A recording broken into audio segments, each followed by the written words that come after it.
My name is Thomas Miller, and I never thought the greatest wound of my life would come from my own family at a Sunday dinner table. One word freeloader cut deeper than any battlefield scar I carried home from the army. My daughter-in-law's smirk, my son's silence, and the weight of betrayal in my own house lit a fire I had kept buried for years. They believed my silence meant surrender, but they were wrong. Silence is time sharpening its blade, and time was always on my side. What followed was a reckoning that would turn their world upside down and prove that respect cannot be stolen, it must be earned. Before we begin, I'd like to know, where are you watching from and how old are you? Please subscribe to Family Betrayal Unmasked to hear more powerful stories like this one. You're just a freeloader here.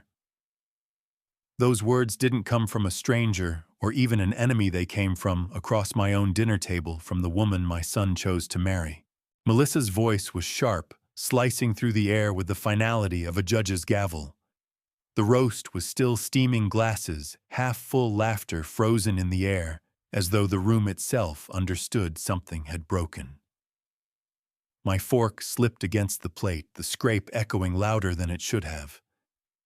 I turned my eyes to my son Daniel, my only child, expecting a protest, a defense, something to remind me that blood still meant something. But Daniel didn't flinch. He didn't say a word. His gaze sank into his wine glass, swirling red liquid, as if it could swallow him whole. It wasn't the insult that hurt me most. It was his silence. The boy who once clung to my leg during thunderstorms, who once slipped notes into my lunchbox saying, "I love you." Dad sat in silence while his wife cut me down in my own home. My chest hollowed not with anger, but with the deep ache of betrayal. I wanted to ask him if he remembered the nights I worked double shifts to keep a roof over his head. I wanted to ask him if he knew how many years of my life I had given up so that he could have his. But I said nothing. Melissa leaned back in her chair, her lips curling into a smile that told me she thought she'd won. To her, my silence was surrender. She believed that one word had reduced me to nothing, that I would eat my dinner and swallow the humiliation, like I had swallowed years of cold shoulders, whispered remarks, and closed doors in the house I built with my own hands. But silence, real silence, is not weakness. It is calculation. It is time gathering itself like storm clouds, waiting for the right moment to break. They didn't know that. Not yet. I set my fork down gently, the clink deliberate echoing across the table. The sound made Melissa glance up, her smile faltering just for a moment. I rose slowly, smoothing the front of my shirt.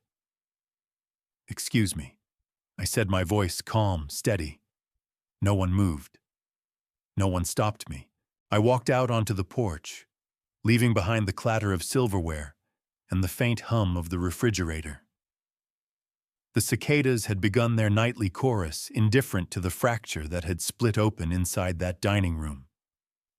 Out there in the cool night air, I pulled the old silver pocket watch from my vest. Scratched, worn, but still ticking steady.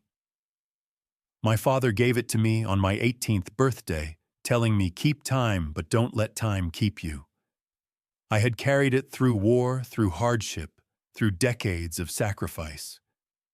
And now, standing on the porch of the house I had paid for, the house my hands had built, I was being called a freeloader. I smiled to myself, slow and deliberate. They thought silence meant defeat. But they would learn soon enough that silence was just my first move. The night pressed cool against my skin as I stood on the porch, my hand tight around the pocket watch. Inside, I could still hear them, the scrape of knives against porcelain, the hum of conversation returning as if I had never existed. They didn't even pause. My absence meant nothing. That was the part that cut deepest. Not the word itself, not even the smirk on Melissa's face, but the ease with which Daniel and his wife carried on, as though my chair had always been empty. I leaned against the railing, the wood weathered by rain and years of sun. For a brief moment, my eyes burned with tears, but I refused to let them fall. I wasn't crying for myself. I had endured too much in my lifetime to break over one insult. No, I was grieving for the boy I once knew. The boy who used to run across the yard with scraped knees shouting, "Dad, watch me." The boy who once hugged me so tightly at night that I had to pry his little arms away so he could sleep. Where had he gone? When had he traded his voice for silence, his loyalty for comfort? The memory of his childhood pressed against me like a knife, each recollection sharper than the last. I thought back to the day his mother passed, how Daniel leaned against me, trembling, while I told him we'd make it through together. I worked shifts I didn't want, jobs that broke my back, just to put food on the table and shoes on his feet. And yet at this very table I had sacrificed so much to keep, I was called a freeloader. The word echoed in my mind, harsh and relentless. Freeloader. If I was a freeloader, then what were the decades of mortgage payments I bled to cover when Daniel was laid off? What were the nights I skipped meals so he could eat? What were the birthdays I missed because I was working to keep the lights on? A freeloader takes without giving, but I had given until my bones ached. Behind me, laughter trickled faintly through the walls. Melissa's laugh, sharp-cutting, rose above the rest. Daniel's was softer, more restrained, but it was there. That sound was worse than silence. It was consent. My jaw tightened, and I slipped the pocket watch back into my vest. Time was ticking, and patience was a weapon they didn't even know I had. When I stepped back inside, the dining room was full again, with the smell of roast and wine. Melissa barely glanced at me, her phone in her hand, her smile easy. Daniel lifted his eyes to mine for the briefest second, but there was no apology there, no regret, just emptiness.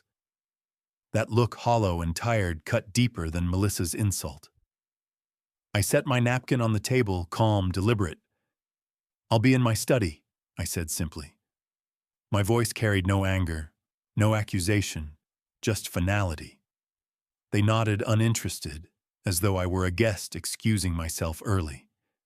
But in that moment, I made a vow to myself. My silence would not be surrender. It would be the sharpening of a blade, and when the time came, they would understand that the man they dismissed had never been weak. My study smelled of old paper and leather, the kind of scent that carries the weight of years.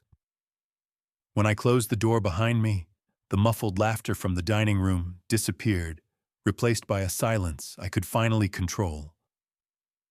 I sat down at the oak desk I had polished countless times, the same desk where I once helped Daniel with his math homework, where we wrote letters to his mother after she passed, trying to keep her memory alive.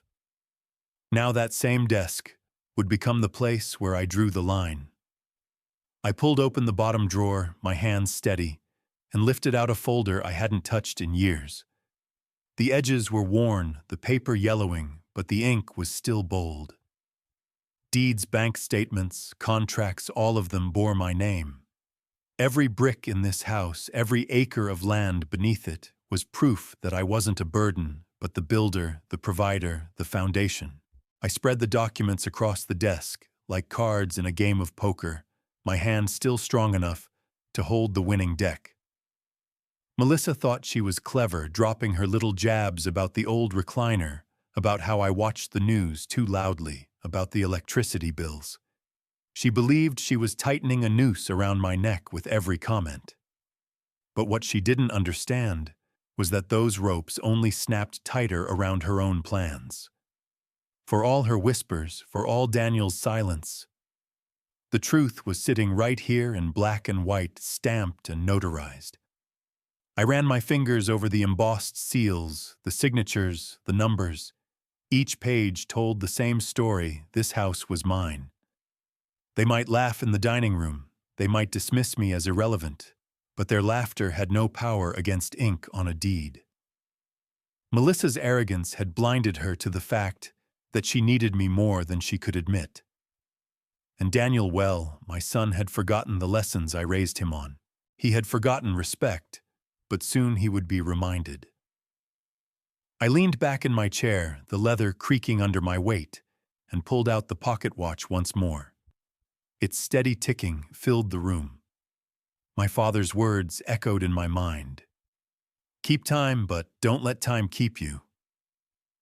That night, for the first time in years, I truly understood what he meant. Time wasn't just passing, it was preparing. My silence wasn't weakness. It was patience sharpening itself, waiting for the exact moment to strike. Down the hall I heard Melissa's laughter again, high and smug, followed by the clink of Daniel's glass. They thought I had retreated, that I was sulking in my study while they carried on. Let them think it.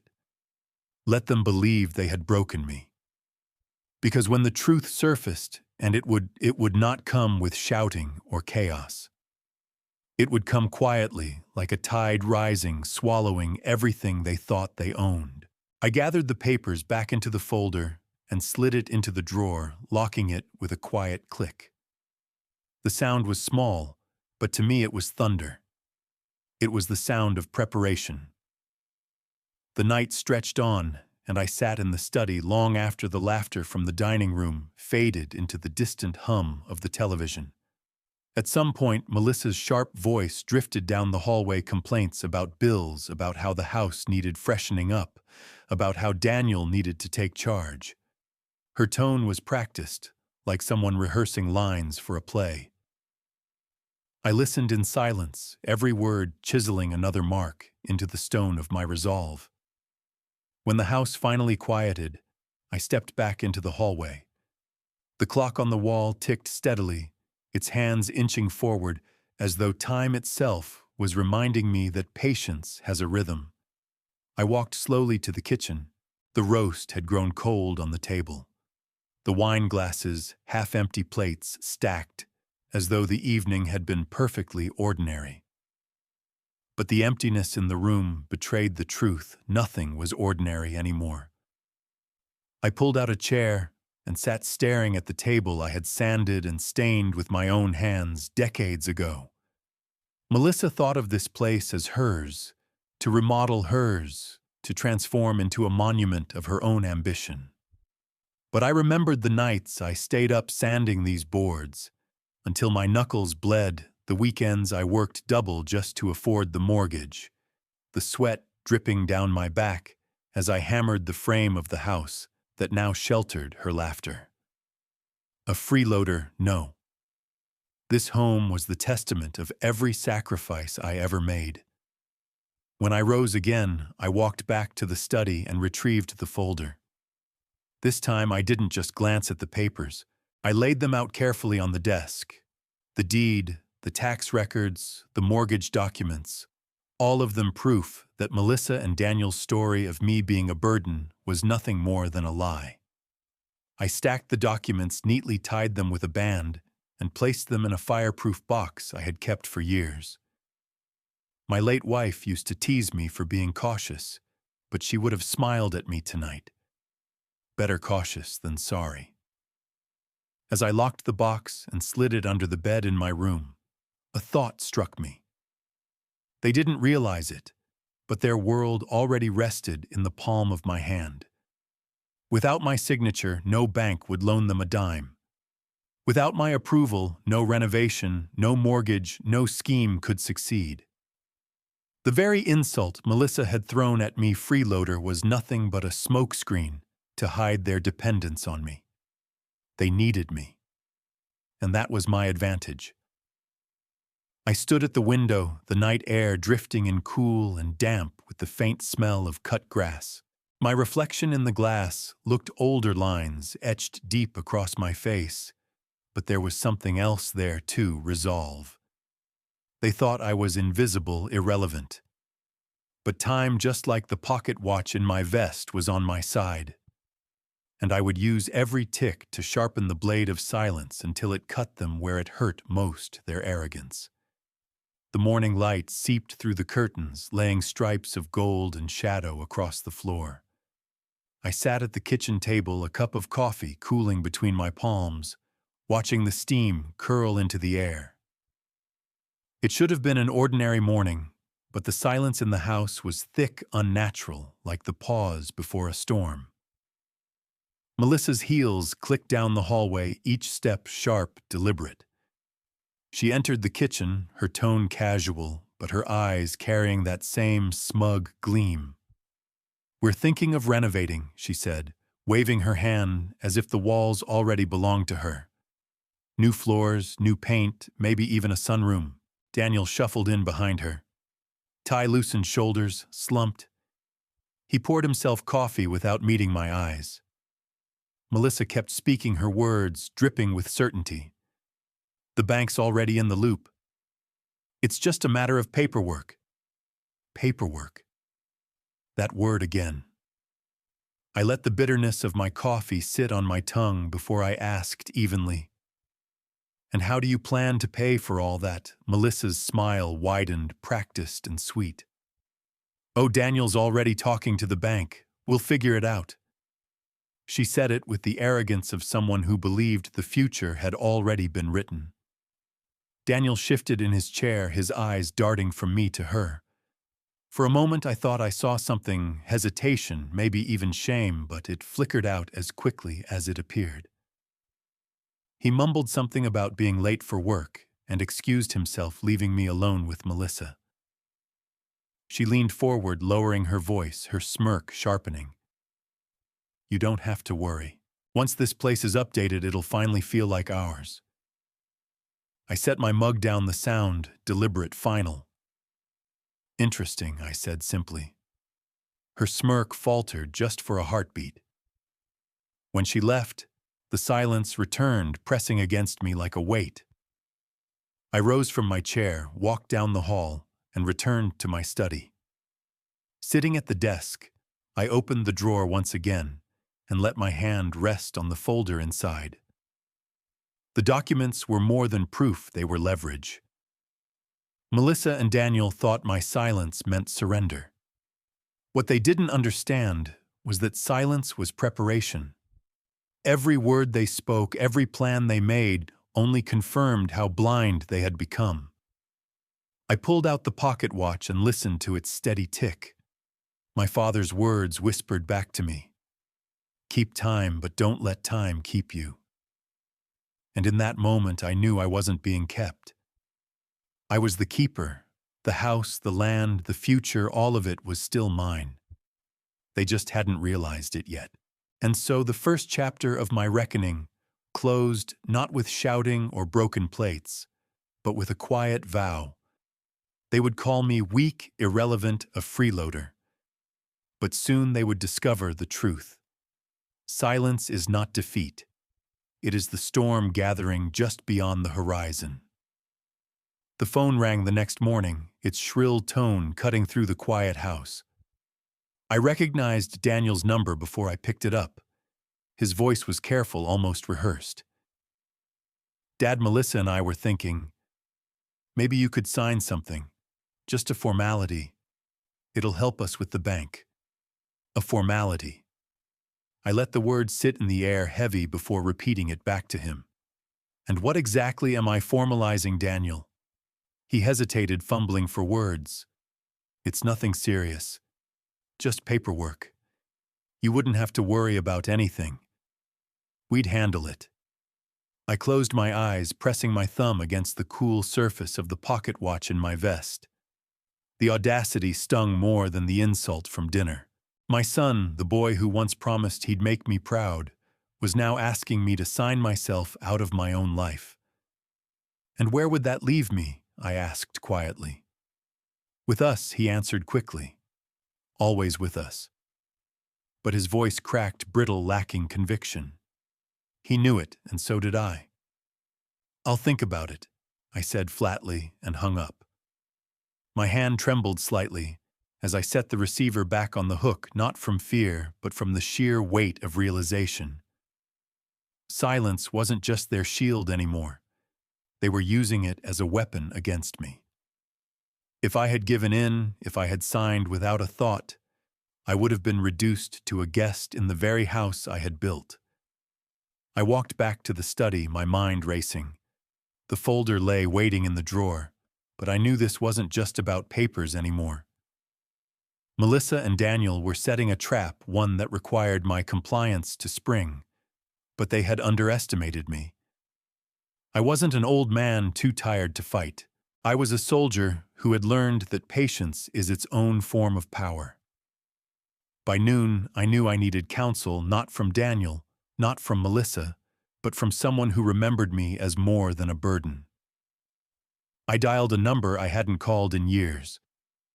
"Greg," I said when he answered, my voice steadier than I felt. "I need to ask you about property law." There was a pause, then a quiet whistle. "Long time, old man." "What's going on?" I told him everything, the insult at dinner, the talk of renovations, the push for my signature. When I finished, he chuckled dryly. "They've got some nerve. Don't let them push you. The house is yours legally. They can't touch it without your permission. You've got more leverage than you realize." Leverage. The word stuck with me. I thanked him, promising we'd catch up properly soon, and hung up. For the rest of the afternoon, I sat at my desk, letting that single word roll through my mind like a stone in a stream. Leverage wasn't just protection, it was power, and for the first time in a long while, I felt something I thought I had lost. Control. The next day, Greg showed up at the diner on Main Street, the one with the cracked linoleum floors and coffee that always tasted faintly of burnt beans. We shook hands, the grip firm, the years between us falling away. He slid a manila folder across the table, his voice low but steady. "Everything you need is in here. Trust agreements, protective clauses, contingencies. If they're trying to edge you out, this will keep the ground solid beneath your feet." I opened the folder, scanning the neat rows of legal language.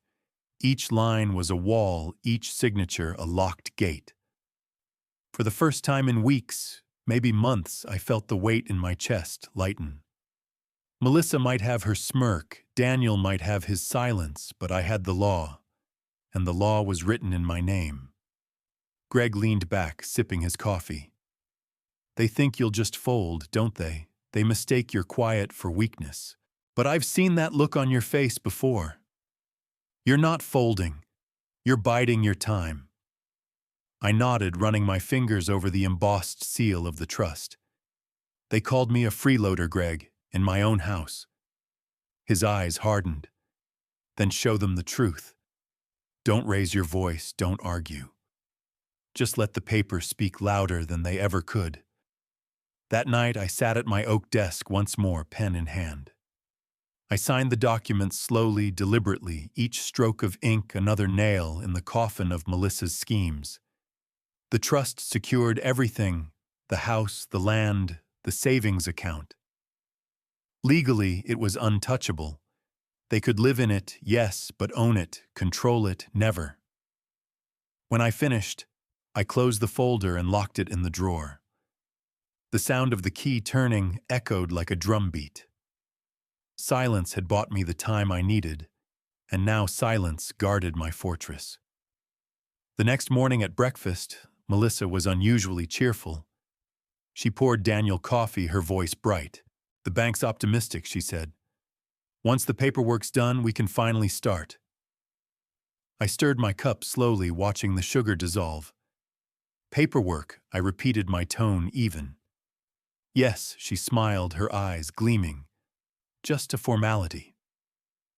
I leaned back in my chair, studying her. "Be careful with words like that, Melissa. Sometimes what you call a formality is the very thing that decides everything." Her smile froze, the air tightening between us. Daniel cleared his throat, muttered something about being late, and left the table. Melissa followed her heels, clicking like a warning shot. I remained seated long after they were gone, the pocket watch ticking steadily in my palm. My father's words came back to me again. Keep time, but don't let time keep you. I smiled faintly. They thought time was theirs, that youth and ambition meant control. But the truth was simpler. Time was mine. And I had just claimed it back with ink and silence. 2 days later, Melissa was on the phone again, pacing the hallway with a voice hushed but sharp. She didn't realize I could hear every word through the thin walls. Yes, I know. We'll have his signature soon. Don't worry about it. He's old, he won't resist. My jaw tightened, but I stayed silent, my coffee cup steady in my hand. That was the mistake they kept making, confusing silence with surrender. What they didn't know was that their every whisper was proof, their every careless word, tightening the trap they were setting for themselves. That afternoon, I met Greg again, this time in his office, tucked between a hardware store and the pharmacy. He had the new trust papers ready, stamped and sealed. With this, he said, tapping the folder, the house and the land are protected. Even if they push, even if they threaten, they can't move without you. You hold every key. I signed again, slow and deliberate. Each signature was a promise to my late wife, to myself, that I would not be erased from the life I had built. When I slid the folder back across the desk, Greg gave me a look I hadn't seen in years. Respect. You've always been patient, he said. But don't confuse patience with letting them walk over you. Use the time wisely. Strike when it matters. On the drive home, I passed the old mill where I had worked 3 decades ago. The windows were broken, the roof caving in, but the foundation was still there. Strong, solid. And I realized that's what I was now, a foundation. Melissa could sneer, Daniel could avoid my eyes, but I was the structure holding everything up. Without me, it all collapsed. That evening, Melissa cornered me in the kitchen. Her perfume was sharp, her smile stretched thin. You've been busy, she said softly. It wasn't a question. It was an accusation. I leaned against the counter, calm. I've always been busy, Melissa. That's how this house came to be. Her eyes narrowed, her voice dropping to a hiss. You think you can outmaneuver us, sitting in that recliner, clutching your papers. You're just making this harder. I let a faint smile cross my lips. Life is hard. You'll get used to it. She spun on her heel, her footsteps echoing down the hallway, but I could hear the crack in her composure. For the first time, her confidence wasn't iron, it was glass. Later that night, I sat in the recliner she despised so much, the folder locked safely in the study. I listened to the pocket watch tick in my vest, steady and unyielding. They believed they were tightening the noose, but all they were doing was tying themselves into knots. Patience wasn't surrender. Patience was preparation. And now the ground beneath their feet was no longer solid. It was mine. It was late afternoon when I decided to take a walk through town. The diner bell jingled as I stepped inside, the same bell that had rung for decades, welcoming old hands like me. The place hadn't changed. Cracked vinyl booths, the faint smell of fried onions, and a waitress who had been there so long she remembered Daniel as a boy. I ordered black coffee and sat near the window. A few minutes later, a voice I hadn't heard in years called my name. Well, I'll be damned. Thomas Miller in the flesh. I turned to see Carl Henderson, a man I'd spent 30 years working alongside at the mill. His hair was white now, his back stooped, but his eyes were sharp, still carrying that same spark from the days we sweated side by side in the noise and heat. We shook hands, and for a moment it felt like no time had passed. He slid into the booth across from me, his grin fading when he looked me over. I've been hearing things, he said carefully, about your house, about Melissa. I didn't answer right away. I stared into my coffee, the steam curling upward, before finally nodding. People talk. Carl leaned back, arms crossed. They do, and most of the time they're right. Folks are saying she's been telling anyone who'll listen that you're dead weight living off her and Daniel. His voice hardened. But I know better. I worked beside you. You've carried more weight than most men I know. The words hit me deeper than he realized. For months I had been treated like a burden invisible in my own home. But here in this worn-down diner, someone remembered. Someone saw the truth. I looked up at him. She's mistaken. But she's bold enough to believe her own lies. Carl chuckled, shaking his head. She doesn't know you very well then. You've been carrying people your whole life. You don't forget how to stand on your own. If you ever need a hand, you call me. I mean it. I've got friends, old friends, folks who remember who you are. I nodded slowly, gratitude settling in my chest. Allies. That word mattered more than Melissa could ever understand. For the first time in a long while, I didn't feel alone. When I got home, Melissa was standing at the counter, phone pressed to her ear. She turned her back as soon as she saw me, lowering her voice. I didn't care to listen. Her words meant nothing now. Daniel sat at the table, shoulders slumped, his face pale. He looked up when I entered, and for just a moment, there was something in his eyes I hadn't seen in years, uncertainty. Dad, he said hesitantly, were you out today? Yes, I replied simply. With who? An old friend. He wanted to ask more, I could see it in the way his lips parted, but Melissa's voice cut from the kitchen, sharp and dismissive. Don't bother Daniel. He won't tell you anything useful. I didn't answer her. I didn't need to. My silence was no longer their comfort. It was their fear. The following morning, I drove into town and walked straight into the bank. The smell of polished wood and faint ink greeted me as I stepped through the heavy glass doors. Behind the desk sat Mr. Keating, the branch manager. He looked older now, with gray at his temples, but I remembered him as a young teller, the same man I had once helped during a strike when workers nearly lost everything. His eyes widened when he saw me. Mr. Miller, he said warmly, rising to shake my hand. It's been a long time. It has, I replied. But I won't take much of your time. I came to make something clear. He gestured for me to sit, and I leaned forward, my voice calm but deliberate. My son and his wife have been making inquiries. But let me state this plainly, nothing moves on this property without my approval. Not a loan, not a mortgage, not a single change. This house is mine. Mr. Keating studied me, then gave a slow nod. I understand. And you should know we've heard things. They've been telling people the house is practically theirs already. I met his gaze evenly. That's a story. Stories aren't facts. The facts are in my name. For the first time, a faint smile tugged at his lips. Good to know. We'll keep that on record. When I left the bank, I felt a shift inside me. Melissa's whispers might travel through town, but whispers dissolve in the daylight. The truth, on the other hand, stands tall. And now the people who mattered, the ones with power over loans and ledgers, knew exactly where that truth lay.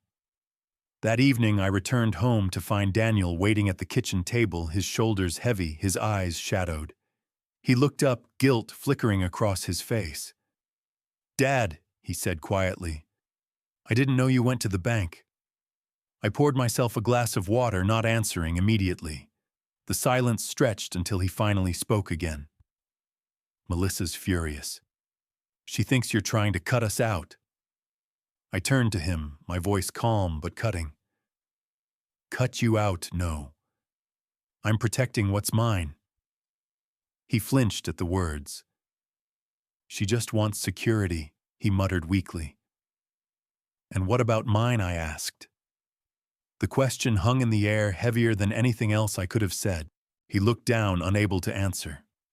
From the hallway, Melissa's voice rang out sharp and commanding. "Daniel, come here." He glanced at me one last time before rising, his eyes clouded with shame, and disappeared down the hall. I stood there for a long moment, the house quiet, except for the ticking of the clock on the wall. The battle lines were drawn now clearer than ever. Melissa thought she had tightened her grip, but all she had done was show me her hand. My silence had given me time. Now it was giving me leverage, and soon it would give me victory.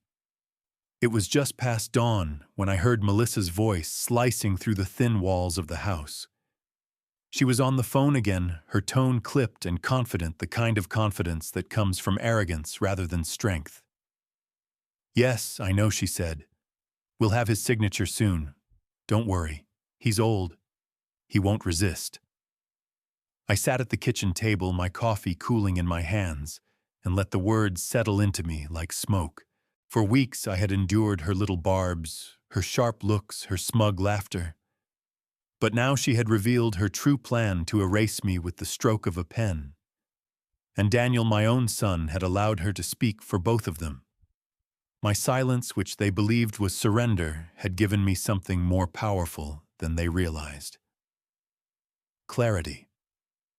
When she finally hung up and clicked down the hallway in those high heels she wore like weapons, I didn't move. I stirred my coffee, once the spoon clinking against the porcelain. A small sound, but it carried more weight than her entire conversation. She thought she was orchestrating the play, but the truth was simpler. I was the director, letting her believe she was the star.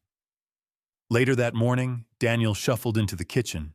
His tie was crooked, his hair damp from the shower, his eyes tired. He poured himself a mug of coffee without meeting mine. "Big day?" I asked casually. "Meetings, deadlines." "You know how it is," he muttered. "I do," I said evenly then. Let my tone sharpen just enough to slice through his pretense. "I also know you've been talking to the bank." His mug froze halfway to his lips. He blinked, caught off guard. "Dad, I raised my hand, cutting him off. "Don't insult me by pretending otherwise. I may be old, but I'm not deaf, and I'm certainly not blind." He swallowed hard and set the mug down. "It's just, Melissa wants to renovate, start fresh." You thought what I leaned forward, my eyes locking on his. That I'd sign away my life's work without a question. That I'd let you mortgage the very house your mother and I built. The silence that followed was heavier than any insult. His shoulders slumped, and for a moment I saw the boy he used to be, caught in a lie, searching for a way out. But then, just as quickly, the mask returned, the silence, the avoidance, the cowardice. He muttered something about being late and left the table. The door slammed behind him, leaving me alone with the faint ticking of the clock. My chest ached, not from anger, but from the deep sorrow of watching the son I had raised with love and sacrifice turn into a stranger who chose silence over truth. But sorrow only lasts so long. Eventually it hardens into resolve. I placed the pocket watch on the table, its steady tick filling the room. They thought time was on their side. They thought silence was weakness. But what they didn't realize was that time and silence were weapons, and both of them belonged to me. The days that followed were heavy with tension. Melissa moved through the house like a storm contained in glass slamming cupboards, letting doors snap shut harder than they needed, to her heels striking the floor, like the beat of a war drum. Daniel was quieter than ever, his silence no longer neutral, but suffocating. They both thought they were cornering me, that their pressure would finally make me fold. But what they didn't realize was that each day they pushed, they exposed more of themselves. Then the first real crack appeared. A letter arrived in the mail addressed to Daniel. I happened to be in the kitchen when he tore it open. His face drained of color before he crumpled the paper in his fist. Melissa snatched it away, her eyes darting over the words. Her jaw clenched. Another denial, she spat. They said they can't approve without your father's consent. Her glare turned to me like a blade. This is because of you. I set down my newspaper calmly. No, Melissa. This is because of facts. You've been trying to build a house of cards on property that isn't yours, and the bank doesn't deal in stories. Her nostrils flared, her hand gripping the edge of the counter until her knuckles whitened. Daniel rubbed his temples, muttering, "God, not this again." His voice cracked under the weight of frustration. "It will be this again and again," I said evenly, "until you learn the difference between lies and truth." Melissa stormed from the kitchen, the letter clenched in her hand. Daniel stayed behind, looking at me with a mix of weariness and shame. For a flicker of a moment, I thought he might speak, might even apologize. But instead, he looked away, his silence screaming louder than any words could have. That evening, as the house settled into uneasy quiet, I sat in my recliner with the pocket watch ticking softly in my palm. I thought of my late wife, her laughter filling these rooms, her hands brushing flour from her apron as she baked bread on Sundays. What would she say if she saw her son reduced to silence, manipulated by a woman who thrived on arrogance? The thought hardened something inside me. Later that night, I heard voices rising from behind their bedroom door. Words like signature, trust, and control drifted through the walls. At one point, Melissa's voice sharpened, furious. "He's doing this on purpose. He's sabotaging us."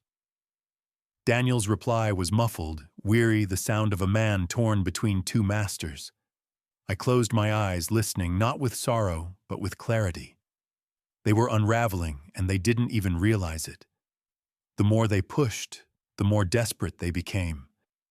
And desperation, I knew, from years in the army and years as a father, always leads to mistakes.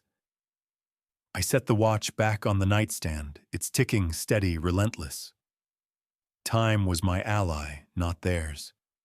And every second brought me closer to the moment they would learn that silence, when wielded with patience, could roar louder than any accusation.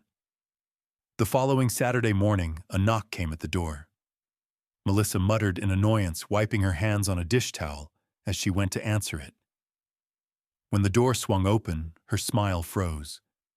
Standing there was her younger sister, Evelyn.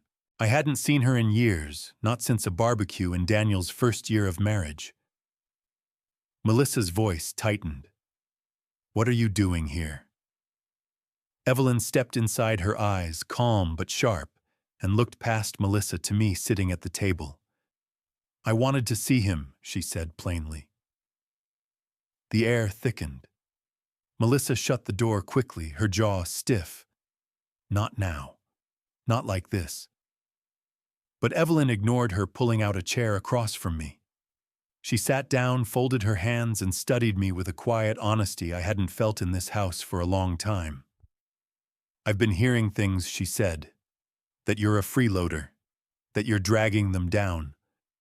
But in town, people are saying something different. They're saying you're the one holding this house together." I leaned forward, my voice low. "And what do you believe?" Evelyn's eyes didn't waver. "I believe the man who built this home isn't the kind to live off anyone. I believe my sister has been twisting the truth." Melissa's palm slammed against the counter. "Stop it, Evelyn. You don't know what you're talking about." But Evelyn's tone sharpened, cutting through the room. "I know enough. I know you've been telling lies. I know you've been trying to push him out." She glanced toward Daniel, who had been standing frozen in the doorway, torn between two worlds. "And I know you've let it happen," she added firmly. Daniel's eyes dropped to the floor. He didn't defend Melissa. He didn't defend me either. He said nothing, and his silence weighed heavier than both women's words combined. Evelyn shook her head, disappointment etched across her face. That's what I thought. She turned back to me. If you ever need someone to speak the truth, you call me. I won't let her tarnish your name. Melissa's face turned crimson, her voice trembling with fury. You're siding with him over your own sister. I'm siding with what's right, Evelyn replied coldly. She stood, gave me a small nod of respect, and walked out. The silence that followed was suffocating. Melissa stood rigid, her hands clenched, her eyes burning with rage. Daniel remained by the doorway, shoulders sagging, shame written all over him. I picked up the pocket watch from the table, its steady tick filling the room. For the first time, Melissa realized her war wasn't just with me. Her own blood had seen through her lies. That night, the walls of the house echoed with their arguments.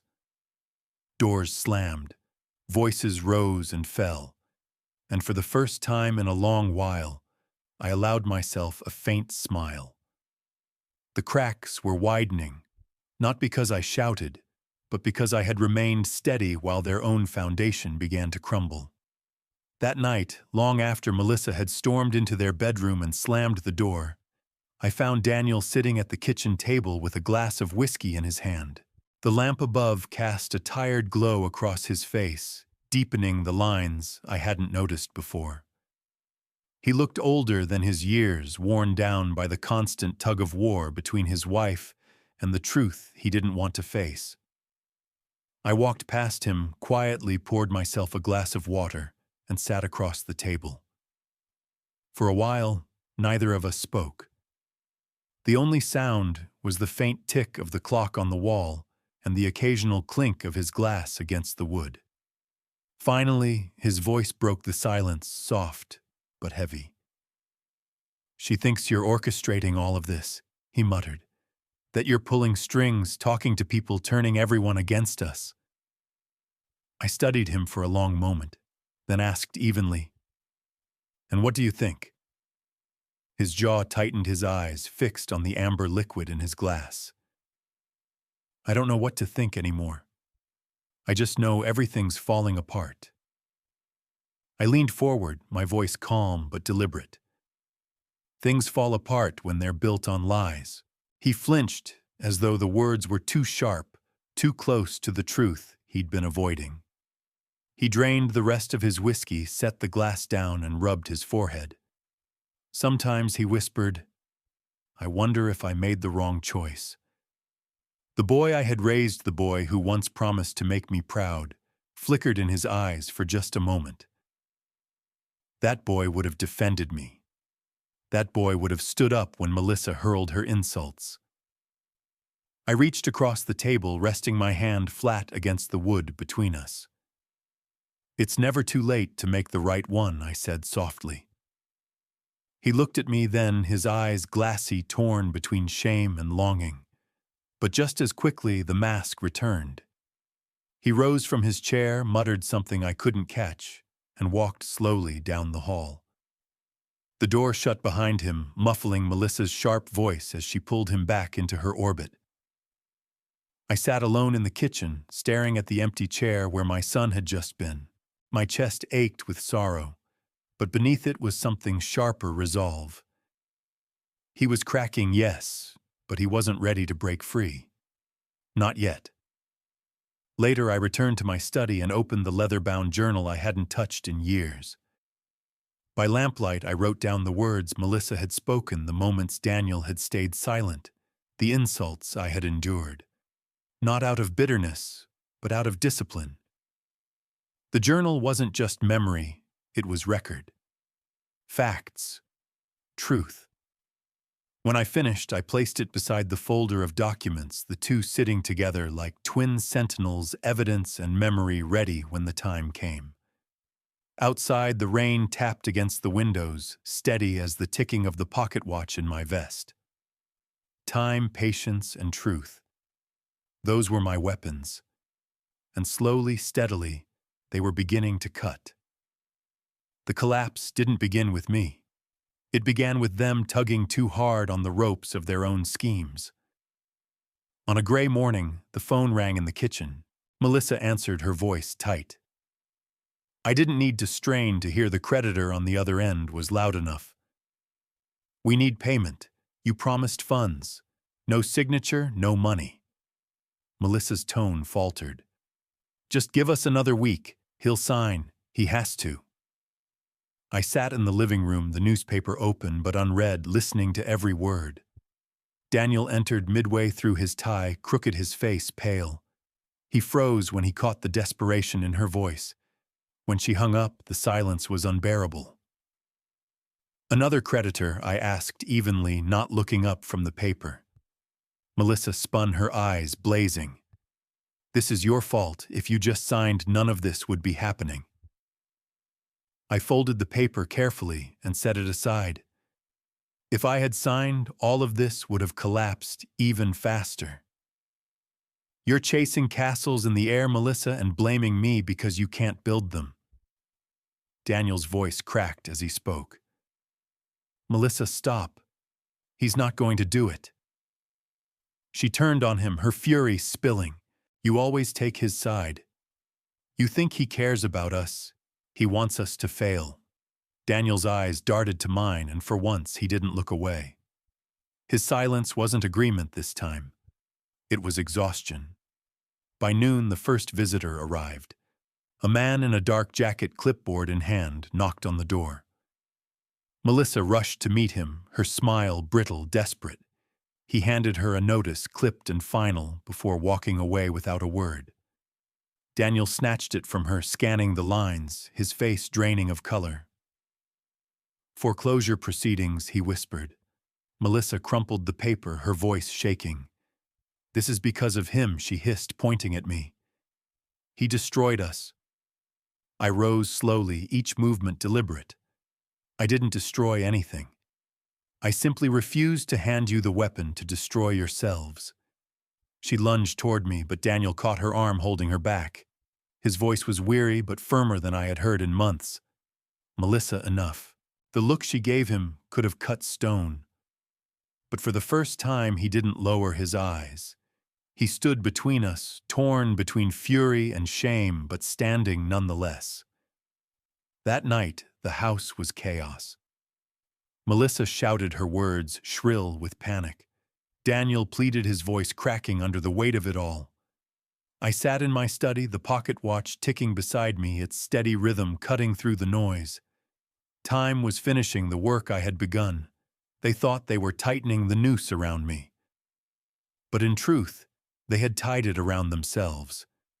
And with every passing day, every creditor's call, every denial from the bank, the rope pulled tighter. The reckoning was no longer a possibility. It had begun. By the time the weekend arrived, the whispers in town were no longer whispers. They had become conversations spoken openly over coffee at the diner, in the aisles of the hardware store, and on the sidewalks where neighbors paused to chat. I heard it myself as I walked down Main Street. "Melissa's been telling folks he's a burden," one man said. "But I heard the old man still holds the deed." Another nodded. "Always knew he wasn't the type to freeload. He built that house with his own hands." I didn't say a word. I simply walked past, tipping my hat, letting the truth do what it always does, rise above lies. Melissa could sneer and posture, but the town was beginning to see through her, and once that shift began, it was unstoppable. That afternoon, I returned home and sat on the porch. From where I sat, I could see Melissa through the window, pacing the kitchen, with her phone glued to her ear. Her face was drawn tight, her shoulders stiff. She was no longer the smug woman who had called me a freeloader at Sunday dinner. She was unraveling. Daniel stepped outside, his movements slower than usual, his hands shoved deep in his pockets. He lowered himself into the chair beside me, staring out at the yard. For a while we sat in silence, the cicadas filling the air between us. Finally, he sighed, his voice low and weary. "Do you ever think about Mom? About what she'd say if she saw all this?" I turned the pocket watch in my hand, listening to its steady tick. Every day I answered quietly. He swallowed hard, his shoulders slumping further. I think about her too, and I know she wouldn't want it like this. I studied his face, searching for the boy I once knew, the boy who had once promised to make me proud. There was pain there, yes, but also a flicker of something else, recognition, maybe even regret. Then why do you let it be like this? I asked. He didn't answer right away. He stared at the ground, his jaw working. Finally he muttered, "Because I'm afraid of losing everything." I nodded slowly, my voice calm but cutting. "You already are." The words hung heavy in the summer air, undeniable in their truth. Daniel's shoulders shook slightly, his head bowed. For the first time I saw the cracks widening, not just in their plans, but in my son himself. He was no longer standing tall beside Melissa. He was beginning to crumble under the weight of the lies he had allowed. From inside, Melissa's voice called sharply, commanding Daniel, "Come here." He wiped his face quickly, stood and walked back inside without looking at me. I sat there a moment longer, the pocket watch ticking steadily in my palm. The tide had turned. The town no longer believed her lies. And now even Daniel was beginning to see the cost of his silence. The collapse had begun, and this time no one could stop it. The first knock came just after noon on Monday. Melissa answered it with her usual sharp stride, only to freeze when she saw the man in the dark jacket standing on the porch, clipboard in hand. He didn't waste time with pleasantries. "Notice of foreclosure proceedings," he said flatly, handing her the papers before turning back toward his car. I stood at the bottom of the stairs, watching her hands tremble as she scanned the words. Daniel appeared behind her, tugging at his tie, his face pale. He took the papers, his eyes flicking back and forth across the page, then slumping as the weight of it hit him. "Foreclosure," he whispered. This can't be real." Melissa's voice rose to a shriek. "This is his fault." She spun her finger, stabbing the air toward me. "He's been sabotaging us from the start." I walked down the last step slowly, deliberately. "No, Melissa. I didn't sabotage anything. I simply refused to sign away what was mine." I held her gaze, calm, unflinching. "It was your lies that brought this to your doorstep, not me." She lunged toward me, her face twisted with fury, but Daniel caught her by the arm. "Melissa, enough." His voice cracked firm in a way I hadn't heard in years. The look she turned on him could have cut stone, but for once he didn't back down. That night the house was chaos. Melissa slammed doors, her voice shrill and desperate, demanding Daniel fix it, demanding he control me. Daniel drank heavily, his glass clinking against the table as he muttered about being trapped. From my study, I listened to the storm raging inside these walls and let the pocket watch tick steadily beside me. Every second was another thread snapping in the web Melissa had spun. The next day, the town knew. By the time I walked to the diner for coffee, the whispers had turned into full conversations. "Did you hear?" one man said at the counter. "Bank won't touch them. House still belongs to him." Another nodded. "Always knew he wasn't freeloading. That woman's been lying through her teeth." I sat quietly at my usual booth, sipping my coffee, saying nothing. The truth didn't need me to shout. It was speaking for itself now. Melissa's story had collapsed under the weight of its own contradictions, and the town, once willing to give her the benefit of the doubt, had turned away. When I returned home that evening, Melissa confronted me in the hallway, her voice low and venomous. "You think this is over?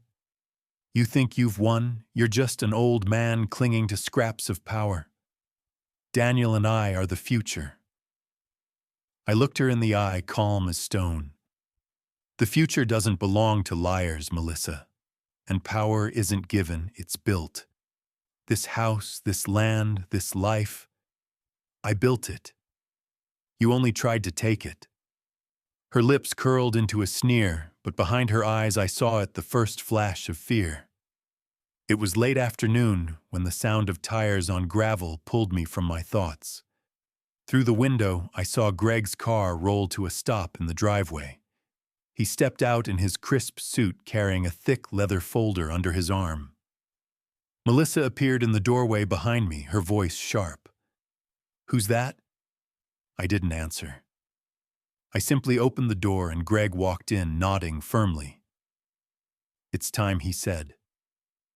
Melissa crossed her arms, her eyes narrowed. Time for what Greg set the folder on the table and opened it with deliberate care.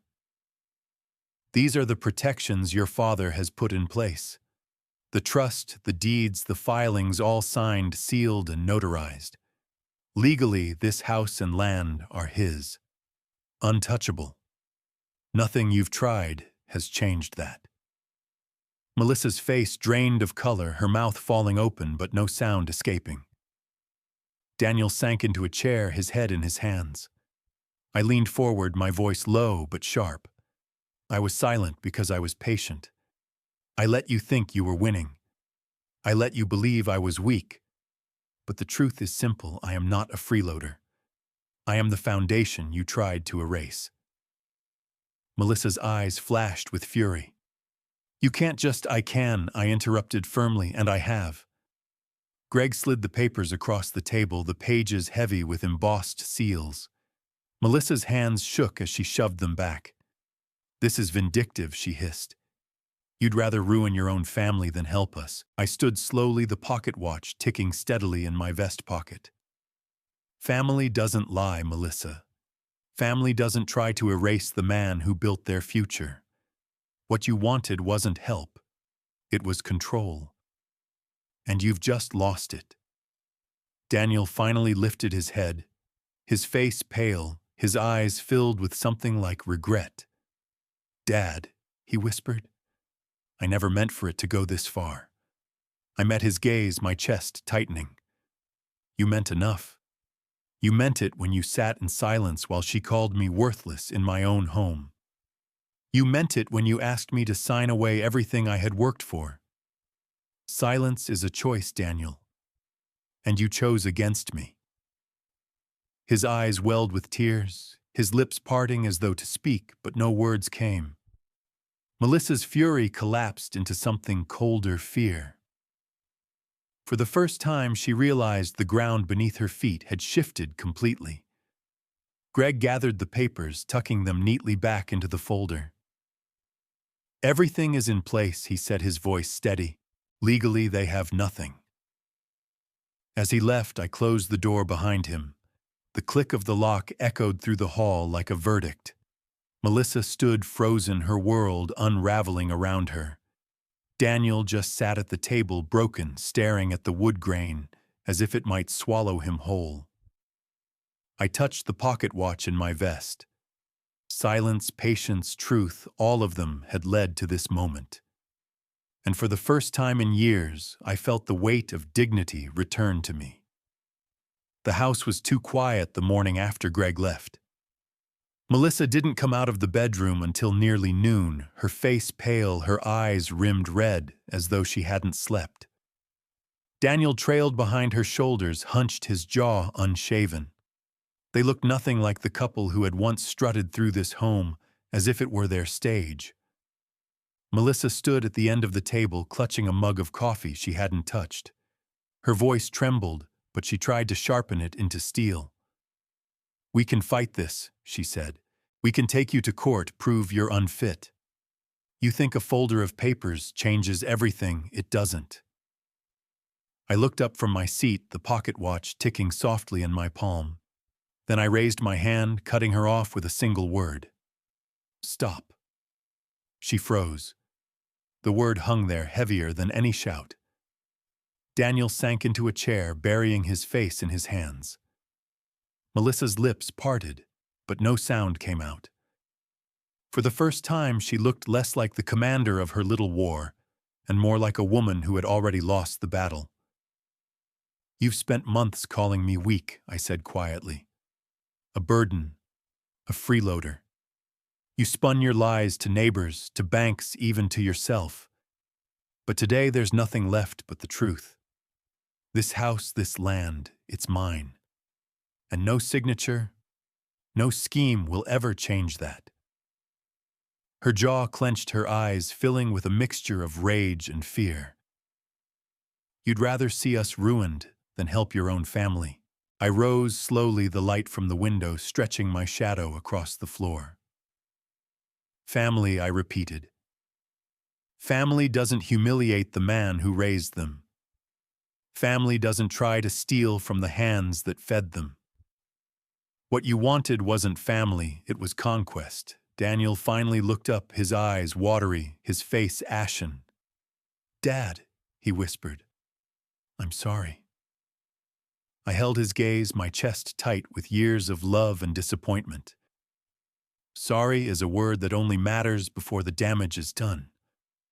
Melissa shoved back her chair, her voice breaking into a shrill scream. "You're pathetic, clinging to scraps of power to a house you'll die in alone." I met her fury with stillness. "No, Melissa, I am finally free, and that is something you will never understand." The silence that followed was suffocating. Melissa's rage dissolved into hollow quiet. She sank back into her chair, staring blankly at the table. Daniel remained motionless, his face in his hands. I slipped the pocket watch back into my vest, its steady ticking filling the room. They had called my silence weakness. They had mistaken patience for surrender. But in that moment, as the walls of their lies crumbled, they finally saw it for what it was. Preparation. The next morning dawned brighter than I expected, sunlight spilling across the kitchen floor like a verdict. I brewed my coffee the same way I always had, steady and unhurried. The house behind me was still too still, as if Melissa and Daniel were hiding from the truth that had already settled into these walls. When they finally emerged, they looked like ghosts of themselves. Melissa's hair was unkempt, her face pale, her bravado stripped away. Daniel followed behind her, his shoulders slumped, his jaw unshaven, the fight drained from his eyes. They sat at the table opposite me, not with arrogance this time, but with the quiet resignation of people who had run out of stories. Melissa tried to muster her old sharpness, but her voice trembled. "We can still challenge this. We can take you to court, claim you're unfit. There are ways." I set my cup down gently, the porcelain clink echoing. "No, Melissa. There are no ways left. You've spent months lying, scheming, hoping my silence was surrender. But silence was the one thing you never understood. It was the sharpening of a blade you never saw coming." Daniel's eyes glistened as he looked at me. "Dad," he whispered, Why go this far?" I reached into my vest and placed the pocket watch on the table between us. Its steady ticking filled the silence. "Because you already made your choice. You chose to let her voice become louder than your own. You chose silence when she called me worthless in my own home. You chose to ask me to sign away my life as if it were just ink on paper. And choices, I said firmly, have consequences." Melissa's hand trembled as I slid a sealed envelope across the table. "What's this?" she demanded, tearing it open with shaking fingers. Inside, her eyes raced over the notarized letter. The estate had been placed irrevocably into a charitable trust for veterans' families. Not for Daniel, not for Melissa. For those who knew sacrifice and loyalty. Her face went white. "You gave it away," she hissed. "Not away," I corrected softly. "I gave it to those who understand what family truly means." Daniel sat back, his face crumpling, his hands covering his eyes. "I'm sorry," he murmured, his voice breaking. I leaned forward, my tone steady but heavy with truth. Sorry is too small a word when spoken after the damage is done. Melissa shoved the letter back across the table, her fury collapsing into hollow silence. She opened her mouth to spit more venom, but no words came.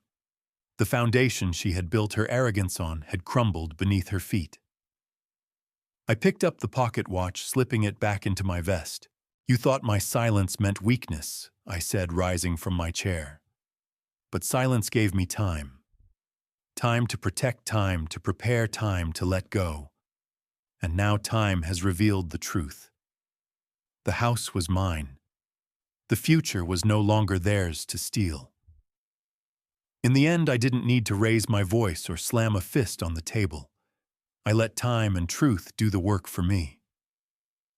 Melissa's arrogance collapsed under its own weight, and Daniel, my only son, was left staring at the reflection of the man he had become. I had not ruined them. They had ruined themselves by trading loyalty for greed, respect for silence. What I learned is simple silence can be the strongest weapon. Not the silence of weakness, but the silence of preparation, of patience, of knowing that truth will outlast every lie. The documents, the trust, the pocket watch, they were all reminders that what is built with sacrifice cannot be erased by arrogance. And to any parent listening now, if your children treat you as a burden, as if your years of sacrifice mean nothing, remember this: you have more power than you think. Respect is not owed to arrogance, and love does not mean surrendering your dignity. Sometimes the greatest lesson you can give is to stand firm, even if it means standing alone. Now I want to ask you, have you ever been treated as if you were nothing by the very people you gave everything to? How did you handle it? What did you learn? Share your story in the comments. I want to hear it. If this story spoke to you, please like, subscribe, and share. Thank you for listening.